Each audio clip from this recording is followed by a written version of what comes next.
So, nowadays uncertainty actually is a normal day. Kita saking seringnya ngadepin uncertainty, lama-lama jadi kebal. Ya, ngelihat drama-drama Trump juga kita lama-lama udah kebal, kayak gitu. Uncertainty apa yang ada sekarang? Kita ngelihat ya, belakangan ini beberapa yang membuat market kita crash. Saya ingat sekali saya lagi di Jepang, itu tanggal 28 Januari, kalau nggak salah ya. Tiba-tiba MSCI mengeluarkan suatu gebrakan, yaitu surat singkat yang isinya yang saya singkat adalah katanya kita kurang transparansi, kita diancam untuk di downgrade dari emerging ke frontier market. Ini ada potential outflow ratusan triliun kalau ini benar terjadi. Lalu marketnya rebound. Hari Seninnya Moody's turunin outlook kita menjadi negatif. Lalu marketnya rebound lagi, marketnya rally lagi. Udah enak-enak trading, tiba-tiba yang terjadi apa? Fitch ikut-ikutan. Kan? Padahal waktu S&P outlooknya negatif juga, market kita udah resilient, udah nggak koreksi gitu. Tapi di tengah US-Iran lagi eskalasi, ditambah Fitch-nya juga nurunin outlook bond rating kita ke negatif gitu ya. Ini nambah pressure. Kenapa negatif teman-teman semua? Ya, Moody's sama Fitch sama S&P, kenapa semua turunin? Kalau teman-teman udah baca detailnya seperti apa, basically dua ini alasannya. Yang pertama adalah policy and governance uncertainty. Jadi pihak asing tuh nggak begitu suka ya dengan tata kelola pemerintahan kita itu terlalu terkonsentrasi. Ya. Dan sering berubah-ubah. Yang kedua, agresif fiscal expansion. Karena ada target growth. Katanya kan kita pengen GDP growth 8%. Otomatis fiscal spending-nya itu meningkat. Ketika fiscal spending-nya meningkat dan banyak project yang kata asing, bukan kata saya, ini jangan disalahartikan ya. Kata asing, overly ambitious. Ya, seperti, ya teman-teman tahu lah seperti apa ya, saya nggak perlu sebut ya. Itu dikhawatirkan fiscal deficit kita tuh lebih daripada 3% GDP. Which is itu di mata asing merupakan hal yang kurang baik. Akhirnya apa? Foreign investors tuh takut ya. Walaupun rating kita belum dipotong, tapi ketika outlook-nya diturunin dari netral ke negatif, berarti ada potensial kalau nggak dibenerin, ratingnya akan dipotong. Ketika itu terjadi, apa yang terjadi? Ya, kehilangan kepercayaan terhadap bondsnya Indonesia. Ketika asing kehilangan kepercayaan terhadap bondsnya Indonesia, ya, ini artinya apa? Yang pertama, potential future rating cut. Ketika rating diturunin, apa yang terjadi? Itu kan means high risk. Ketika high risk, kita harus ngasih higher bond yield. Karena kalau di bonds, semakin kecil rating, itu harus dikompensasi dengan kenaikan daripada bond yieldnya. Otomatis, cost of funds kita akan meningkat. Dan yang paling parahnya bisa terjadi outflow dari bonds market. Dan ketika terjadi outflow dari bonds market, foreign outflow itu akan lebih besar daripada outflow yang terjadi di equity. Nah, domino efeknya apa? Rupiahnya bisa sell off. Dan ketika rupiahnya sell off, orang rame-rame nukerin IDR balik ke USD, akhirnya rupiah kita melemah. Ya, ketika rupiah melemah itu another domino lagi. Jadi sekarang market kita itu lagi tidak baik-baik aja. Kenapa? Karena overhangnya ditimpuk semua di satu waktu. Yang pertama, kita lagi nunggu MSCI, ya kan? Kita udah benerin, kita udah buka data 1%. Free float sudah kita naikin ke 15%. Semua yang MSCI minta udah berusaha, jadi regulator kita udah bekerja sangat keras untuk memenuhi permintaan MSCI. Tinggal keputusan akhirnya. MSCI ini gimana nih keputusannya? Apakah amit-amit ya, which is menurut saya very less likely untuk turunin kita ke frontier market? Ataukah apa? Ya, masih belum jelas. Jadi market juga sekarang bingung. Semua orang wait and see. Ketika semua orang wait and see, apa yang terjadi?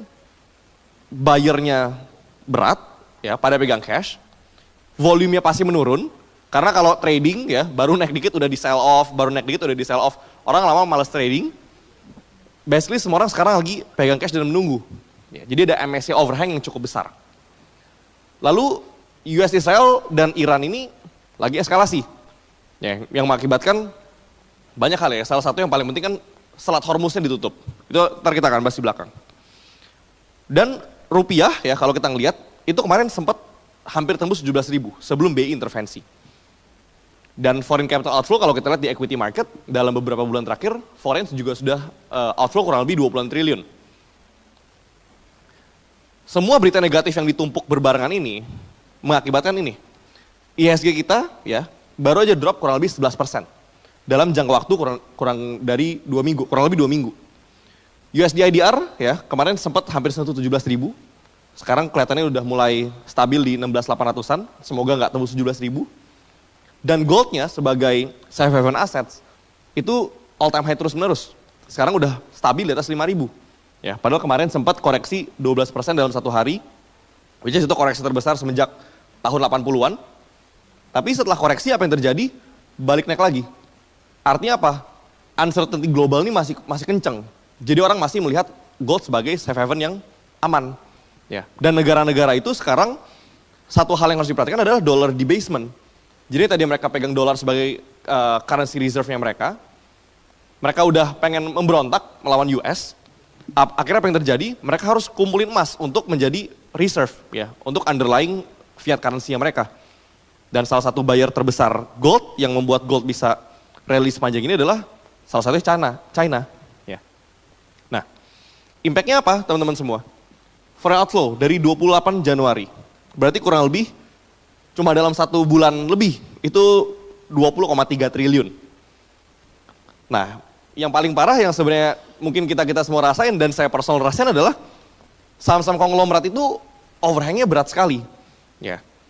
Karena diminta untuk tidak terkonsentrasi. Jadi real free float-nya harus dinaikin.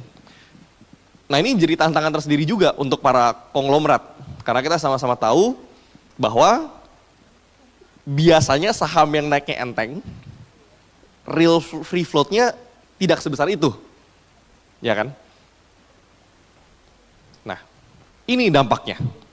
Dari year to date, kalau kita ngelihat nama-nama besar saham-saham konglomerat, mulai dari grupnya Bakri, Raja, PTRO, IMPC, itu penurunannya sudah sangat dalam. Tapi kalau kita ngelihat banks-nya, yang paling resilience itu BRI dan Mandiri. Kenapa? Karena tesisnya sudah dipunish duluan. BCA merupakan buangan terbesar ya di semua banks karena year to date-nya minus 15%. Kenapa?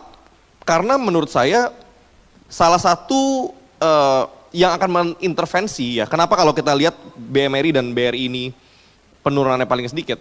Karena government-nya mengintervensi juga. Karena kalau kalian lihat kemarin ketika BRI dan Mandiri itu turun cukup dalam, terutama Bank Mandiri, kalau kalian lihat broker summary-nya, mostly yang beli adalah government institutional funds. Ya, kalian lihat broker code-nya seperti DX, OD dan lain sebagainya itu kan merupakan sekuritas-sekuritas yang dimiliki oleh BUMN. Dari itu kita tebak merupakan government yang intervensi.